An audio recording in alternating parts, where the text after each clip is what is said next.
Nous y voilà. Donc ce soir, je voulais vous parler d'un sujet très délicat. Très délicat. On a l'habitude de traiter de ce sujet-là en parlant de l'Église catholique, plutôt parfois aussi du judaïsme ou de l'islam, enfin des religions du livre. Là cette fois je voudrais vous parler du retour des scandales autour du bouddhisme, parce que comme vous le savez, le bouddhisme est une des deux religions présentes au Japon. Enfin il y en a beaucoup plus, mais c'est une des deux religions prédominantes au Japon, qui a un clergé, un dogme, donc c'est bien une religion. Je d'emblée pose le décor.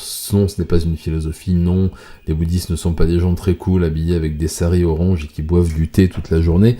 C'est une église avec de l'argent, beaucoup d'argent, avec un dogme, avec des nonnes, avec des moines, avec des propriétés foncières énormes, et ce qu'on appelle différents courants. Alors on traduit ça en secte, ça n'a pas le même... ça n'a pas la même signification. On va dire qu'il y a plusieurs sectes différentes, c'est-à-dire plusieurs courants différents, qui ont chacun leur dogme particulier, qui sont peu ou prou autour de la même base, mais qui diffèrent un petit peu. Voilà. Il se trouve qu'il y avait déjà eu à maintes reprises des scandales de VSS et de YOL dans la religion bouddhiste.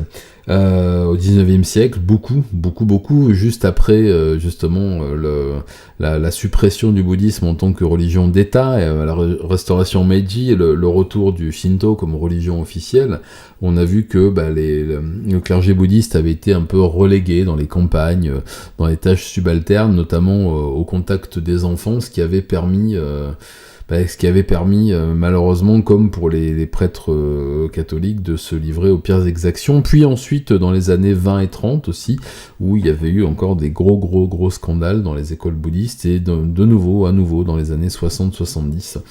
Et là, cette fois, c'est au sein du mouvement de la branche Tendai, donc qui est une des branches du bouddhisme présente au Japon, qui est arrivée de Chine il y a plus de 1200 ans, qui est donc très bien installé, qui représente environ 3,5 millions de croyants fidèles dans le pays. Donc c'est quand même un courant qui a pas mal d'importance, et qui est revenu, qui est arrivé sur le devant de la scène à cause des révélations, d'une longue interview d'une nonne, qui se fait appeler Eito, voilà, c'est son nom bouddhiste, qui a une 60aine d'années, et qui a livré, en fait, que vous voyez en photo, juste là, qui a livré son témoignage bouleversant à Kyodo, un média, et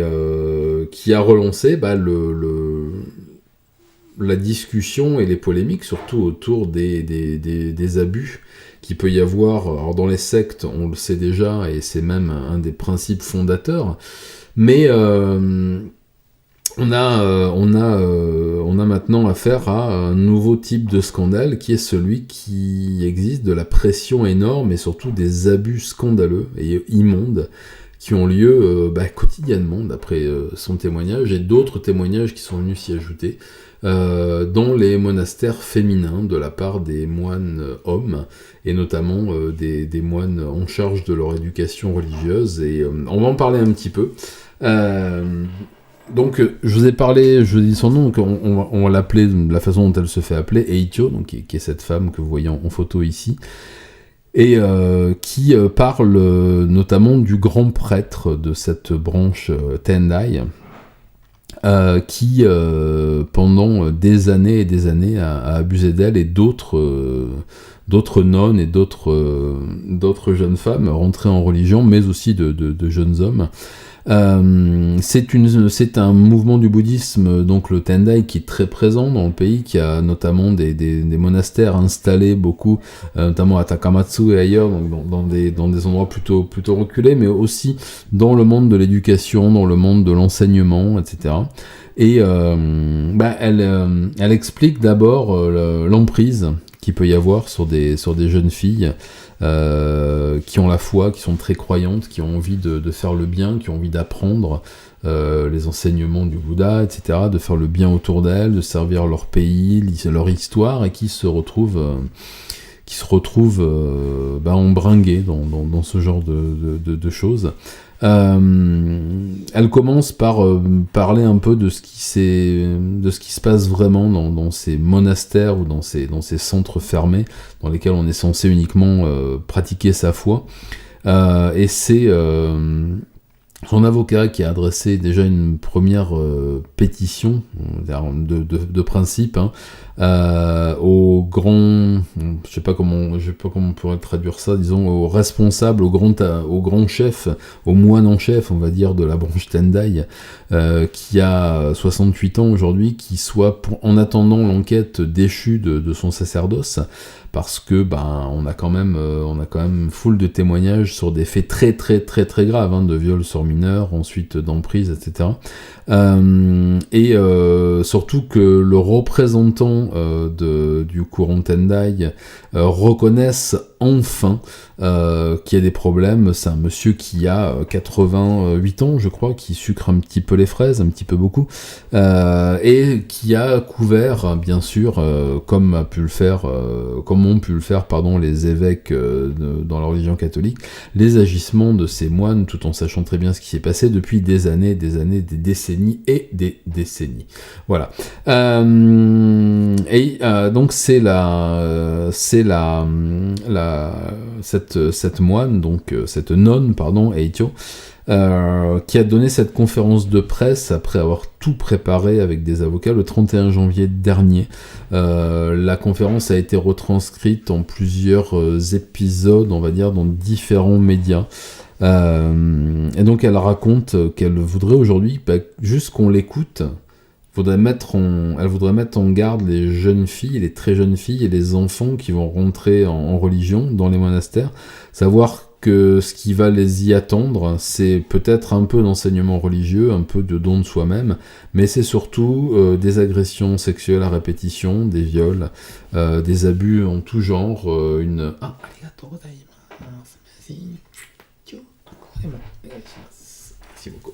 Et donc, elle voulait surtout retrouver sa dignité et surtout éviter de passer pour une menteuse, parce que la première fois qu'elle en a parlé, on l'a bien sûr accusée de tous les maux de la terre.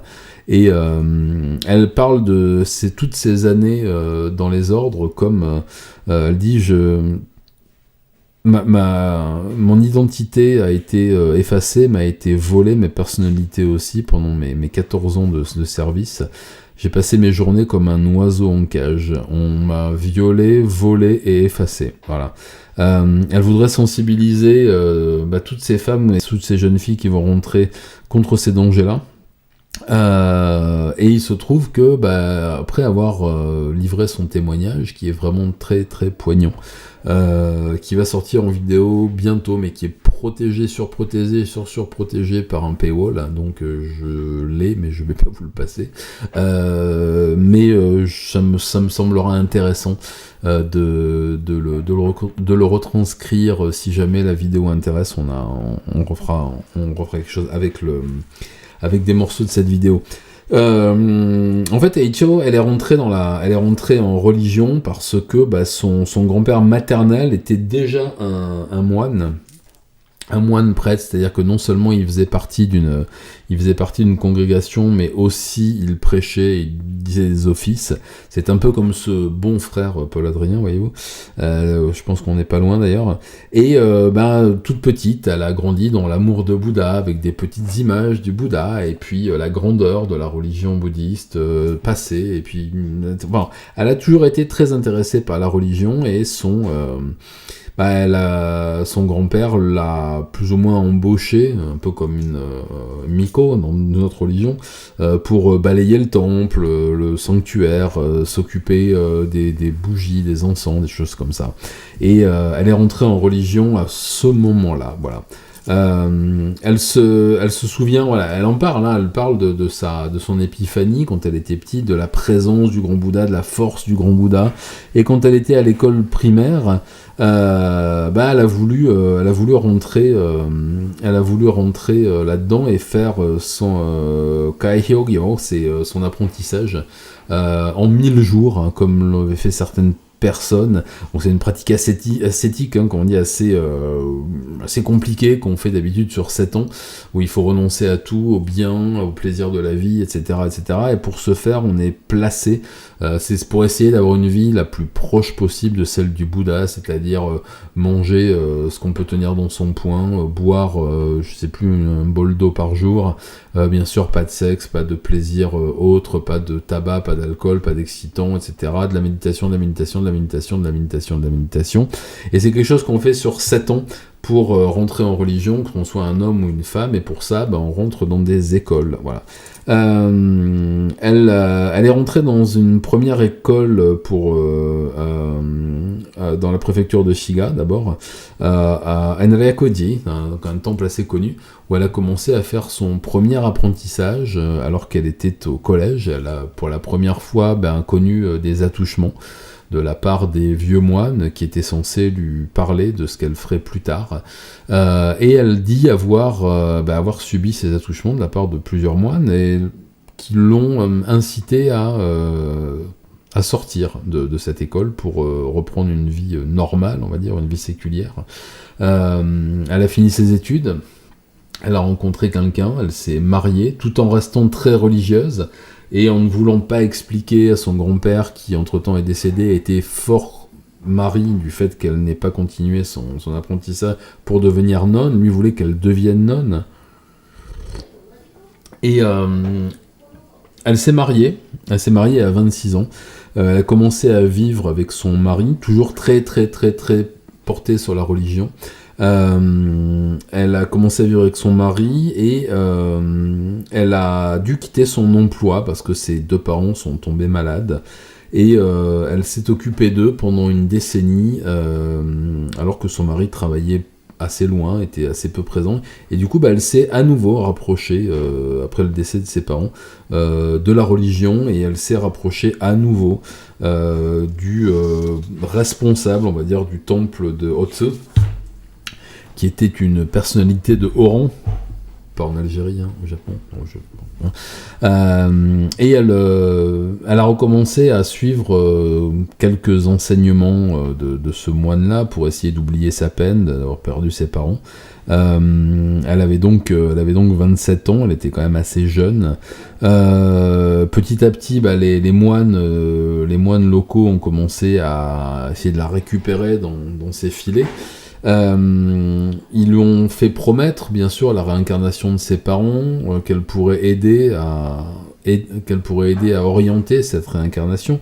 On n'est pas, encore une fois, dans une secte, chez Raël, non, on est dans la religion qui fut la religion d'État au Japon pendant des centaines d'années et qui est aujourd'hui une des composantes de la religion syncrétique, qui est composée du bouddhisme et du shinto, qui existe uniquement au Japon, mais dont le bouddhisme fait partie encore intégrante aujourd'hui. Ce moine, ce grand prêtre, on va dire, qui avait plus de 25 ans de plus qu'elle à l'époque, lui a proposé de reprendre son enseignement, son apprentissage, là où elle avait laissé quand elle était petite. Et ça n'a pas traîné. Son mari est parti, l'a quitté à cause de sa dépression.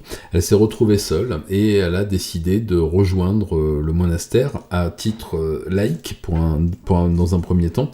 Et le moine en question, qui lui promettait d'aider ses parents à la réincarnation, l'a forcé à avoir des relations S avec lui pour la première fois, en octobre 2009, pour, comme il disait, avoir un accès direct à son aura, je traduis par aura, je sais pas si ça se dit comme ça en français aussi, et pouvoir donc cerner un peu les canaux qui passaient en elle, et pouvoir, malheureusement, et pouvoir orienter la réincarnation de ses parents. Lui prétendait qu'il était dans un état de santé plutôt défaillant à son âge et qu'il avait besoin d'avoir des relations S avec elle, qui était plus jeune, pour pouvoir aussi renouveler son énergie, enfin voilà, de bullshit habituel. Il a ensuite continué très très souvent, notamment quand ils allaient faire des tournées dans les villages, parce que elle voulait du coup reprendre aussi son travail au sein de la communauté, parce que malgré les abus dont elle était victime, elle continuait à croire en la religion, elle continuait à vouloir faire le bien autour d'elle, et donc ce moine l'a emmenée avec elle dans une tournée, en lui disant que c'était une façon de faire son apprentissage plus rapidement. Tournée pendant laquelle, une fois de plus, il l'a prise comme sa favorite ou sa compagne, et l'a aussi violée régulièrement en lui promettant que si elle était une bonne fille obéissante, elle aurait plus de facilité à finir son apprentissage et à devenir nonne, et que ses parents retrouveraient une réincarnation rapide, enfin voilà. Il a notamment dit à Eicho, entre autres, ce qu'il lui répétait comme un mantra, ça tombe bien, je parle avec le Bouddha et le Bouddha me dit que tu as besoin de ça, sous-entendu de sexe, donc je le fais pour toi à sa place. Sous-entendu, si tu couches avec moi, c'est comme si tu couchais avec le Bouddha. On parle d'un moine qui a pignon sur rue, un moine qui a des responsabilités, l'équivalent d'un évêque, hein, voilà. Finalement, il lui a assuré que ses parents avaient eu une réincarnation parfaite, que son mari avait l'intention un jour de revenir, et que, il lui a promis et raconté des choses très très positives. Et puis finalement, il l'a installée dans un monastère dépendant de son monastère, et elle est devenue sa compagne forcée, parce qu'elle était interdite de sortie. Elle a été ensuite obligée de rester avec lui. Tout le monde le savait, mais une fois de plus, personne n'a parlé. On est vraiment en plein dans ce qui a pu se passer dans les églises catholiques pendant des années. Elle est devenue tout simplement son esclave S. Elle raconte qu'elle a été agressée S et verbalement quotidiennement et frappée parce qu'il avait des sautes d'humeur. Ce monsieur qui était censé vivre une vie ascétique buvait considérablement, fumait des clopes, faisait tout ce que les moines n'ont pas le droit de faire. Dès qu'elle émettait le désir de s'en aller et qu'elle le menaçait, il proférait des menaces, mais aussi des malédictions, c'est-à-dire que comme il était censé parler directement au Bouddha, il lui disait que le Bouddha vous abandonnera, le Bouddha vous maudira. Si jamais vous me quittez, vous tomberez dans les enfers. Si vous me désobéissez, vous mourrez éternellement et vous n'aurez pas le droit à la réincarnation. Il la tenait comme ça pendant des années. Voilà. Elle considérait, parce que c'était déjà la tradition dans ce courant-là, dans ce courant du bouddhisme, que cet homme, ce moine, était une réincarnation et était un représentant. Donc pour elle, il parlait avec la voix du Bouddha. Il n'était donc pas attaquable là-dessus. Ça a donc continué, encore et encore. Elle a essayé d'en parler à d'autres nonnes, à des moines, qui n'ont pas voulu lui parler de ce qu'ils avaient vécu, mais d'après ce qu'elle dit, elle a bien senti qu'il y avait des choses qui n'allaient pas, et que le silence était la règle, donc elle n'a pas pu parler. Sachant qu'elle avait essayé de parler à quelqu'un, le moine en question, le grand moine en question est devenu encore plus violent, l'a séquestré, l'a battu, lui a donné un surnom, parce qu'il l'a forcé à rester nu dans la chambre où ils habitaient, attaché. Il l'appelait Vadi. Tiens, je vous laisse deviner ce que veut dire le Vadi du début. Elle est devenue en fait la créature d'autres moines, de novices et d'autres que le grand prêtre a invité, que le moine invitait, et qui pouvaient se servir d'elle comme... je vous fais pas un dessin, voilà. Tout ça pour briser sa volonté, pour briser sa personnalité, pour l'empêcher tout simplement de réagir à quoi que ce soit. Elle a été totalement brisée. Ce qu'elle raconte, mon existence avait été anéantie. Elle a été forcée de vivre dans le cloître du temple. Elle a même pas pu sortir, aider les gens quand il y a eu le gros tremblement de terre dans la région de Tohoku en 2011. Alors qu'elle ne rêvait que de ça, elle était rentrée dans les ordres pour servir les gens, elle n'a pas eu le droit. Tout ça, à la place, elle était obligée d'éponger, pardon, mais on est obligé d'utiliser les mots, le moine et puis les moignons qui l'amenaient, et puis en se faisant humilier et appelé avec des surnoms très très très très humiliants, voilà. Elle a commencé à prendre conscience de ce qui se passait et qu'elle avait tout moyen d'agir en 2015. Je vous avais parlé tout à l'heure quand ça a commencé en 2009, donc 6 ans plus tard. Elle a vécu de cette façon-là pendant 6 ans, c'est-à-dire une esclave de cet homme et d'autres hommes qui étaient, encore une fois, tous des moines respectables avec pignon sur rue qui allaient bénir des politiques, des églises, des écoles, etc., qui étaient amis avec des responsables locaux et nationaux et qui pratiquaient ce genre de choses. Voilà. Alors, on va pas tomber dans les théories complotistes du tout ça, vous savez de ce dont je veux parler, mais enfin voilà, ça, en l'occurrence, ça s'est passé. Et c'est en 2015 qu'elle a décidé d'appeler une ligne d'assistance téléphonique pour les femmes. Elle savait que rien ne pourrait venir du clergé bouddhiste, rien, parce que même les nonnes, pas John, qui elle a parlé pendant des années, lui ont fait comprendre que c'était son destin, son sort, que c'était comme ça, qu'elle était une femme et que donc il fallait blabla, etc. Ce qui est totalement contraire aux enseignements, même si je les trouve aussi idiots que les autres, mais du bouddhisme, mais c'est comme ça. Elle a donc décidé d'appeler une ligne d'assistance téléphonique pour les femmes, où elle a réussi à discuter, mais on lui a dit de s'en aller, de prendre le minimum et de partir. Elle n'en a pas eu le courage. Et en 2017, c'est-à-dire en mai 2017, elle a assisté à une conférence de presse à la télévision tenue par le journaliste Ito Shiori, qui justement elle accusait l'ancien journaliste de télévision Yamaguchi Noriyuki d'agression et elle a vu que des personnalités publiques, des gens qui avaient justement cette parole publique, cette parole facile à entendre, commençaient à parler de ces problématiques-là.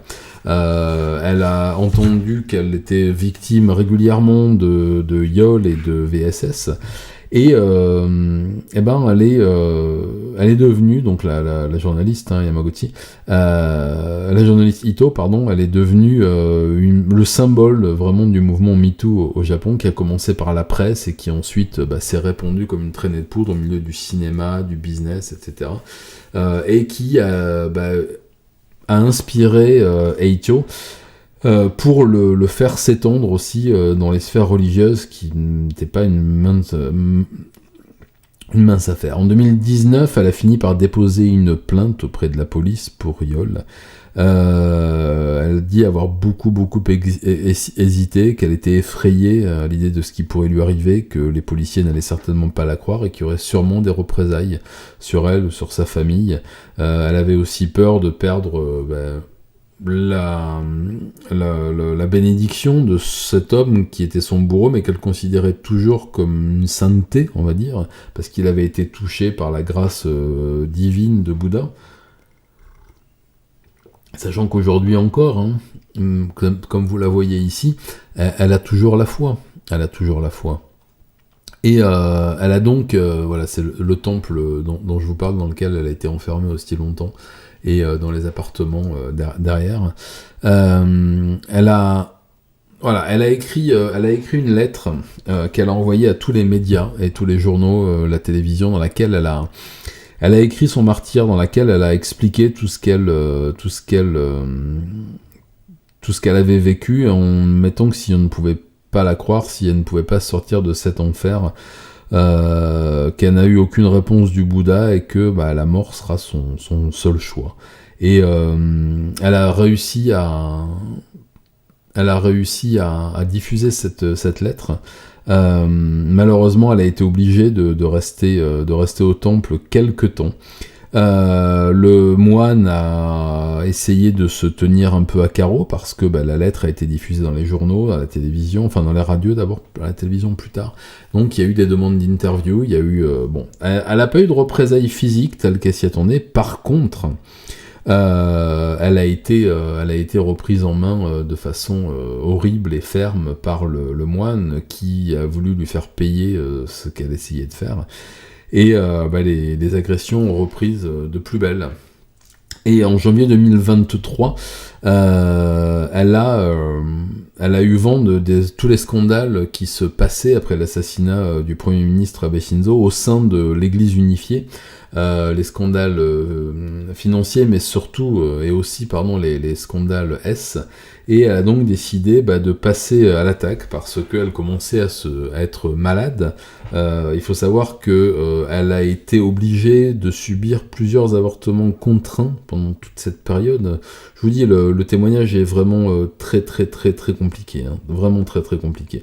Et cette fois-ci, elle a décidé de s'enfuir et de confier son destin à une avocate qu'elle voyait très très souvent. Elle se sentait vraiment abandonnée par le Bouddha et dont elle a commencé à douter un peu de la superpuissance parce que si son représentant sur Terre était une telle ordure, elle commençait à se poser des questions. Elle est partie, elle s'est échappée.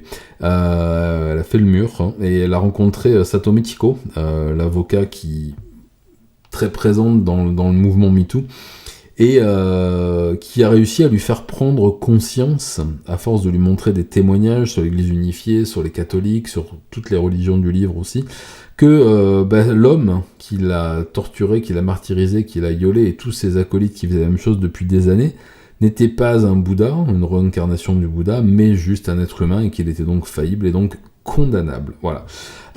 Ils ont déposé et commencé une action civile, et là, elle a commencé à faire un peu le tour déjà des services de police, et puis des médias divers et variés. On l'a proposé, le clergé bouddhiste lui a proposé une énorme somme d'argent, très importante, vraiment, pour abandonner ses poursuites et puis pour quitter son poste de nonne, on va dire, et pour la fermer.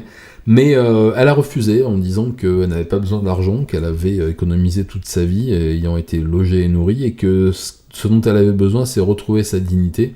Et la plus grande richesse qu'elle pourrait tirer de cette horrible expérience, c'était justement d'éviter à d'autres de tomber là-dedans en faisant condamner moralement, pas forcément au pénal, mais moralement, tous ceux qui lui avaient fait ça. Voilà. Et elle a demandé à ce que, en l'état, si des dommages et intérêts lui étaient accordés, qu'ils soient donnés à des associations de prévention contre les violences S sur les jeunes garçons et les jeunes filles. Elle a enchaîné ensuite les interviews. Elle a été invitée à peu près partout. Elle a commencé à parler un peu de sa vie au quotidien. Elle a continué à vivre un peu comme une nonne. Elle continue à se raser la tête d'ailleurs. Elle porte souvent des bonnets parce qu'elle a la tête rasée. Elle continue bien sûr à croire dans sa religion, elle la pratique toujours de façon assidue, mais elle a perdu cette croyance des réincarnations de Bouddha dans tous les lamas, toutes les bestioles habillées en jaune que vous voyez régulièrement, pour retrouver une espèce de foi beaucoup plus distante. Voilà. En tout cas, elle montre ses cicatrices physiques, parce qu'elle a des cicatrices morales, ça on le sait. Elle a aussi un problème d'ordre mental, parce que quand vous avez été dans cette situation pendant plus de 14 ans, vous n'en sortez pas sans problème si évident. Elle a des cicatrices physiques qu'elle a pu faire constater, qui sont le résultat des tortures et des viols à répétition qu'elle a subies. Elle Je vais vous lire quelques-unes des petites choses qu'elle a pu dire pour vous éclairer un petit peu. C'était la plus grande chose, aller parler et porter plainte, c'était la plus grande chose que je pouvais faire pour moi-même, après avoir été effacé de l'existence pendant 14 ans. Ce n'est que lorsque la punition appropriée sera infligée à chacun d'eux que j'obtiendrai justice. Mais cette punition, je veux qu'elle soit morale et pas physique. C'est ce qu'elle déclare à chaque fois qu'elle parle de ce qu'elle veut. C'est qu'elle veut avant tout qu'on la croie et que ces personnes-là aussi soient confrontées à ce qu'ils ont fait, qu'ils puissent l'assumer. Ce qui est censé être, dire la vérité, c'est censé être un des principes du bouddhisme aussi. Je ne peux pas changer le fait que cela s'est produit et de la souffrance que je ressens et que j'ai ressentie, mais je veux m'assurer surtout que je suis là, toujours vivante. Vous dire à quel point on peut tomber dans le déni même de sa propre existence quand on en arrive à dire des choses pareilles. De nombreuses femmes ont été victimes et abusées partout dans le monde. Les victimes dont la foi a été utilisée contre elles ont particulièrement du mal à s'exprimer en raison de cette foi. Voilà. Elle dit que pour elle, donc pour Reicho, rester silencieuse n'est plus un choix avec lequel elle peut vivre. Je compatis pour la vie, l'âme et les droits humains de tant de femmes et de jeunes hommes qui se battent à mes côtés. Je suis criblé de cicatrices physiques et morales, mais je n'ai pas d'autre choix que de parler pour que la même chose ne se reproduise plus. C'est une réalité de la société que les victimes n'ont pas d'autre choix que de faire cela. Il faut dire qu'elle a parlé aussi de son désir au début, de ne pas porter plainte pour protéger sa foi, et il a fallu vraiment l'intervention de cette avocate et avec le visionnage de toutes ces affaires pour qu'elle prenne conscience que sa foi serait pas ébranlée si elle portait plainte contre son église. Voilà. Fin janvier, donc il y a très peu de temps, la congrégation de la branche Tendai bouddhiste a reçu une requête pour une audience disciplinaire, de par leur hiérarchie tout d'abord, et ensuite au mois de mars, c'est une enquête de police qui a été ouverte. Voilà. Dès que le premier mur s'est effondré, c'est-à-dire que l'enquête interne a été dépêchée par un bureau externe, bien sûr, elle s'est dite, elle, enfin capable de monter sur le ring. Voilà. Elle est assez étonnante. Hein. J'ai écouté sa conférence de presse. Elle est déterre, comme on dit. Et j'espère qu'elle y arrivera, vraiment. Pour l'instant, il n'y a pas eu de condamnation. Voilà. Alors, d'abord, la hiérarchie de la branche Tendai du bouddhiste, après cette enquête, les premiers résultats de cette enquête, a dit, je vous lis la déclaration du porte-parole, nous considérons qu'il s'agit d'une affaire sérieuse, mais nous ne pouvons pas faire de commentaires car nous sommes au milieu d'une enquête interne qui risque de durer très longtemps. Nous procéderons solennellement à l'enquête et confirmerons les faits après avoir interrogé tous les éléments en présence. On peut douter de l'enquête interne, mais en tout cas, elle a été ouverte. Il a été donc le grand chef, l'espèce de pape, d'archevêque, on va dire, de cette congrégation Tendai, a été interrogé pendant 3 heures par 2 policiers. Donc ça, c'est peut-être le début d'une solution, et c'est la première fois que ça arrive.